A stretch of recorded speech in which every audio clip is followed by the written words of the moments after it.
I really like those three things that you say: meaningful, easily trackable, and current, because they really highlight why this is the last step of getting organized and not the first. Because if something's going to be meaningful, you have to have a clear understanding of what you're doing, why you're doing it, and how you're going to do it, if it's going to be meaningful to you. But also, if it's going to be meaningful to each employee, it needs to tie directly not only to your vision, but into their job description and what they're responsible for.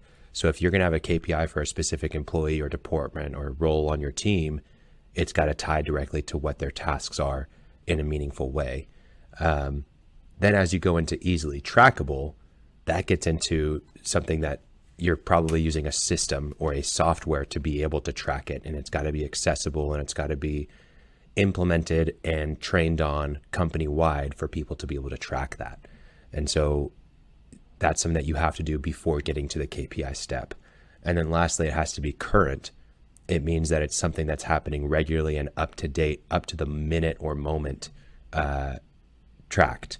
And it's not enough just to have, we purchased the software, and so we should be able to track that. That's the biggest lie that people face inside of software, is that they're going to have all these KPIs and be able to make decisions off of data.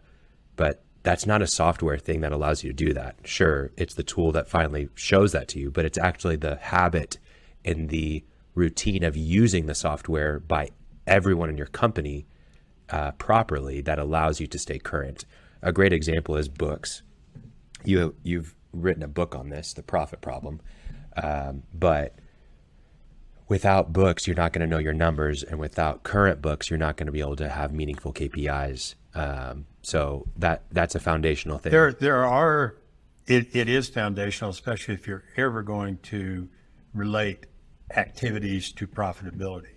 But some KPIs do not require directly books. In other words, hours, man hours. You know, that's not in the book. I'm not disagreeing with what you said. I'm supplementing it.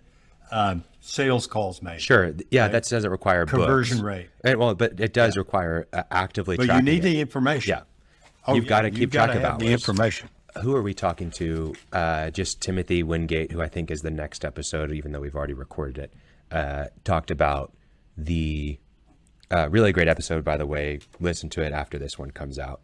But he talked about business owner just getting texts from his employees of what their hours were for the week, and then adding them all up. And like, that's not tracking it. That's not keeping things current. That's not easily trackable for you as a business owner. You're sitting there tallying all this stuff.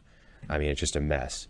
So having that system in place is super valuable, and that should come before the KPIs are trying to be tracked. Yeah. I want to go through some other meaningful ones. You gave the salary cap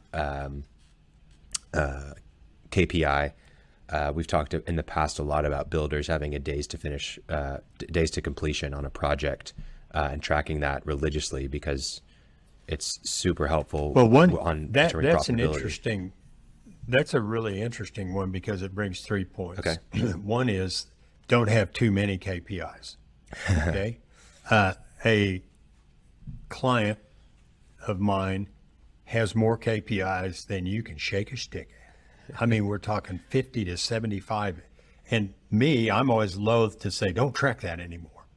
But I look at the whole darn thing, I go, there's so much here. It's too much. I mean, everything's a ratio of something else. And what is meaningful, right? Yeah. Well, this man is a builder, and what we really worked on and distilled things down to, he still has all the information. You know, land cost as a percentage of the sale price, and just all kinds of things. What we really distilled it down to was build time. Yeah. Over the last 3 or 4 years, the most important factor in home building profitability was how fast you got that sucker built and sold. Yeah. Right. And that was always the challenge because of COVID and supply and all that stuff, supply chain management. But you can have too many. And what we did with him was, he still tracks those, but we really concentrated on build times. Well, the world has changed since we were concentrating on build times. Interest rates have gone up, sales prices have gone down, and now we concentrate on something a little different, and it's the cash flow. So maybe we're looking at houses that have a significant amount of the builder's investment plus bank loan. You want the profitability when you sell the house, But if two houses have the same profit, and one's going to release twice as much cash, which one are you going to emphasize? Which one are you going to finish first? Yeah. And so now we're looking at that more than build times. Yeah. You know, we still want to make profit. We still want to hold our margins as much as we can. But now the important thing is cash, and cash that's tied up in inventory. So where you are and what's important to you in large part determines what your KPI needs to be. Yeah, definitely. And I think it's really valuable, going back to job descriptions in each role, it's really valuable for each employee to have an understanding of what the main company KPIs are, but really inside of their role or department, knowing what the KPIs are. Just like for a salesperson, knowing what they're supposed to close or the amount they're supposed to quote each month is extremely valuable. It allows them to keep score. It allows them to know how they're doing and to just have a really quick evaluation by looking at one number or two numbers, right? So having that for each role is extremely valuable. And we've talked about in several episodes as far as like why people leave roles and companies. And it's sure it can be a toxic workplace and all that stuff, but the number one response typically for why they leave, reason for why they leave a position is because of unclear expectations. And that KPI really provides not full clarity, but more than enough clarity and oftentimes of what's expected. And so really defining that as you're working on as you have finished your KPIs, going back and going into your job description and setting that KPI is an extremely valuable process. So other KPIs that are meaningful that we can just touch on briefly, we have so many episodes about margin and break even and really those financial KPIs. Go and listen to those. We'll reference a couple of them. Financial Statements Made Easy was a series that we did with several different parts where we go through the 3 financial statements. Knowing your margin is so valuable. And for our audience, labor per something. Yeah. Because labor is where you're getting hit. And it's not because they're screwing you. Some of them might be, but that's not why. Tim talks about it in the next episode. Scheduling is one of the most important things. But so it's not blame when you say my labor per square yard of concrete or my labor per linear foot of manufactured cabinets. You're not out attacking your people by tracking that, but you're finding where the inefficiencies are. And it just, there will probably be some cost overruns in materials and things like that. Yeah. You can always screw that up. But labor's where the opportunity is. I mean, we've got many, many episodes where we talk about it. So you need to know labor buys something.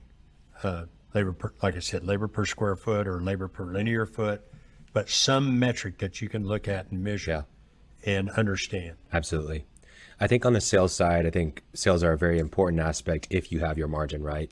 If you don't have your margin right, hold your sales because you're probably losing money when you sell a job and digging a further hole for yourself. But if you do have that margin right, having understanding of sales and the forecast of your sales is really helpful. So leads is a really good metric.